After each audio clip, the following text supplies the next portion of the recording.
Querido Gonzalo Oliveros, básicamente una pregunta para desarrollar la sección que tenemos contigo el día de hoy aquí en ¿Qué tal, Fernanda? ¿Qué hace famoso a James Corden? La entrevista con Paul McCartney. Su amabilidad.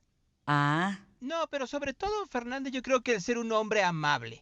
Porque sí, efectivamente, podía hacer esta cosa del carpool karaoke y podría aparecer en distintos sitios, pues efectivamente, entrevistando a Paul McCartney o a George Michael, o a Beyoncé o a Mariah Carey, etcétera, etcétera, etcétera. O podría ser este sketch que hace de preguntas incómodas como beso o tortazo, pero en realidad lo que son preguntas incómodas a cambio de comer algo horrible. O sea, si no respondes, pues tienes que comer una cosa realmente fea. Pero fundamentalmente, sobre todo esto que te acabo de decir, ser un hombre que no se mete en política y ser muy amable y además ser un actor decente, por decirlo de alguna manera, a diferencia de otros conductores de televisión nocturna en la televisión norteamericana, como Stephen Colbert o como Seth Meyers o como Jimmy Kimmel, que se meten mucho con política. James Corden no se mete absolutamente nada y pareciera que no lo enojaba nada hasta lo que salió hace apenas unos días.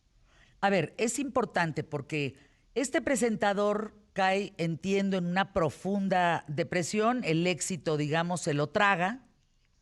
Y ahí sale el papá un poco al quite de este tema. Pero, ¿qué es lo que pasa recientemente con James Corden?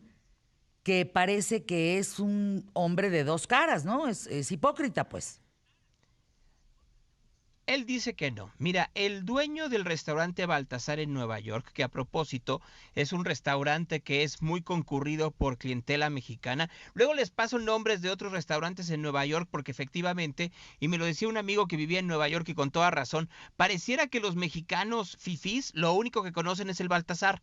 Entonces está lleno de mexicanos el Baltasar. Entonces por ahí comencemos. El dueño del Baltasar dice a una publicación: yo soy una persona muy decente, pero si hay un cliente que no aguanto, es a James Corden. Trata muy mal y se porta muy mal con nuestro personal que atiende, con los meseros, con los Mm. garroteros, con los cocineros, con los pinches. Si hay alguien que podríamos ponerle un 86, un número 86 es el que se utiliza dentro de la jerga, dentro del argot de los restaurantes para una persona no grata, es James Corden.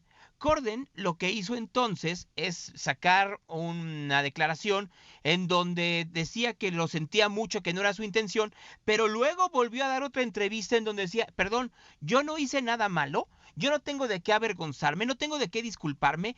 A mí se me hace que todo esto o es una confusión o es publicidad, lo cual sinceramente pues lo dudo, porque el Baltasar no necesita ningún tipo de publicidad, Fernanda.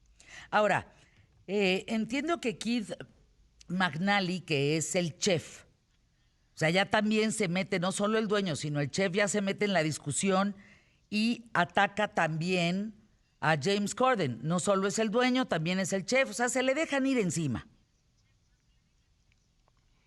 A ver, ¿cómo no se le van a dejar ir encima? Si también el señor dice que no hizo absolutamente nada malo. Y yo lo que creo es esto, Fernanda. Yo creo que al final del día, cuando tú eres una persona reconocida, tienes un gran problema. Tienes que guiarte por el deber ser en cualquier momento. No tienes vida privada. A ver, piensa por un momento esto, Fernanda. Y a ti te ha pasado. Hay luego en todo momento cámaras y hay gente que va a utilizar cualquier cosa que tú hagas para atacarte. Y en un ambiente tan crispado y tan polarizado, pareciera que efectivamente la policía del buen decir es la que manda. Y siempre la mejor presa va a ser aquel que se le agarre, se le escudriñe o se le descubra no siendo como es. Entonces, si James Corden dice que es la persona más amable del mundo y te dicen que no es así, pues entonces obviamente se le va a ir encima toda la opinión pública. Yo no creería que Corden es tan majadero en un restaurante. Probablemente pudo haber tenido algún síntoma de desatención hacia los meseros y el chef, pero pues funciona cuando se dan este tipo de discusiones, y seguramente el mismo reportero que estaba haciendo la nota con el dueño del Baltasar pues vio la gran oportunidad para que no fuera nada más una nota de color, sino que fuera una nota que tuviera estas astillas de escándalo que le hicieran mucho más grande. A ver, James Corden llega al Baltasar y le sale un pelo en su plato. Y entonces él dice, bueno, entonces, Eso es lo que dicen. una ronda de cócteles, échenme unos chupes para mis amigos y para mí, para olvidar el tema, pero apúrenle, ahorita, porque no me puede estar saliendo un pelo en el plato. Luego, va otra vez y en la tortilla española o tortilla que pide le sale un pedazo de clara de huevo asqueroso. Entonces dices, guácala. O sea, pues ahora, ¿por qué otra vez me están fallando con el tema de la calidad de la comida?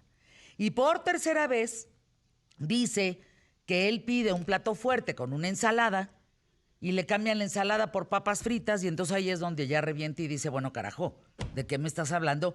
Eres incapaz de hacer tu trabajo y entonces se le va encima al mesero. A ver, yo creo varias cosas. Como lo dije hace un momento, el Baltasar no es un restaurante, no es un restaurante barato, es un restaurante muy caro y que se supone que tiene una calidad Claro. brutal en Nueva York, como el Estela y como algunos cuantos más que se encuentran en Nueva York. Yo les soy muy honesto. La verdad es que no tienen que gastar tanto si están allá para tener una buena comida. Hay lugares en donde tienen buena comida. Y más, si vas a este sitio en donde lo que quieres es que te traten como, pues como lo promocionan. Lo hemos hablado aquí, Fernando. Imagínate que hubiéramos ido al Quintonil y nos hubieran dado un mole que efectivamente no estuviera bien Sí, molido. exacto, no, no, no, no. Tú vas a un lugar para pagar la calidad porque tienes el dinero y porque quieres disfrutarlo. Y no tienes por qué encontrarte un pelo y no tienes por qué encontrarte una baba de clarita de huevo en una tortilla y tampoco tienes por qué encontrarte cosas pues que de náusea. Perdón, la calidad es calidad. Entonces, imagínate por un momento que entonces sale el dueño y el chef a decir, no, pues es que en realidad es muy mal cliente. ¿Y por qué no hablan de su calidad? No solo eso, sino que hay una parte en donde más bien se están defendiendo de que un personaje público pudiera decir que están mal las cosas dentro de su Pues claro. restaurante. Yo creo que hay cosas ahí en donde de un lado y del otro está mal. O sea, yo creo que está mal del lado del restaurante de tratar de ocultar un poco la ineficiencia y también está mal del lado del conductor tratar así al mesero, porque al final de cuentas el mesero no está metido en la cocina. O sea, siempre hay que recordar algo que es fundamental. Si hay trabajos difíciles en esta vida y uno de esos trabajos difíciles en cuanto a servicio tiene que ver con las enfermeras y enfermeros y camilleros y por supuesto los meseros, que son los que al final de cuentas no tienen control de la cocina, no tienen control de cómo es el procedimiento, del trato. Hay cosas en donde ellos no tienen el control y tendríamos también que reconocerlo. Entonces, de los dos lados hay una equivocación que tendríamos que considerar en esta historia de desinfortunios. Sin duda alguna. ¿Te ha pasado algo así? ¿Les ha pasado algo en algún restaurante? Uy, uy, bueno. Sí. ¿Y Infinidad de cómo ocasiones. reaccionas? Yo reacciono normalmente muy tranquila. Depende, o Sí, sea, yo no, no. depende del lugar y depende de la forma. O sea, a mí siempre me da esta sensación luego de que, les digo, no es una cuestión del mesero, pero si efectivamente el platillo está mal, quiere decir, ¿sabes en dónde me está pasando mucho? Mm, En los servicios de comida a domicilio, en donde siempre se equivocan, siempre te mandan pues mal sí. las cosas, siempre llega mal y hay que entender también algo. O sea, los repartidores están casi a destajo. O sea, si habláramos un poco también de la forma en la que están los repartidores hoy en día en México, la historia es de terror.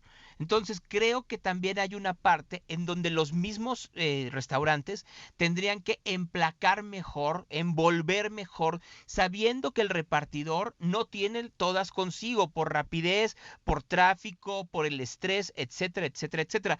Ayudarnos unos a otros, en pocas palabras. Pues ahí el tema, mi querido Gonzalo. Bueno, vamos a anuncios QTF, pero antes la nota de hoy, ¿cuál es? Pues yo me quedo con las declaraciones de los dos presidentes, ¿eh? O sea, yo creo que tendríamos como sociedad hacer dos cosas. Uno, poner un balance quién lo dice y cuáles fueron sus resultados buenos y malos en el tiempo que estuvieron. No satanizar ni no glorificar, sino como ciudadanos tomar lo mejor de esas reflexiones. Bueno, mañana aquí en ¿Qué tal, Fernanda, mi querido Gonzalo? Sí. Eso. Les recuerdo que este jueves estaré en Monterrey transmitiendo el programa ¿Qué tal, Fernanda? ¿Con Elon Musk? Oye, Eso es un... ¿Por qué no supimos? ¿Por qué la reunión? Estuvo Elon Musk con Samuel, con Ken Salazar y con Mariana. Por eso, pero no tendríamos que saber por qué.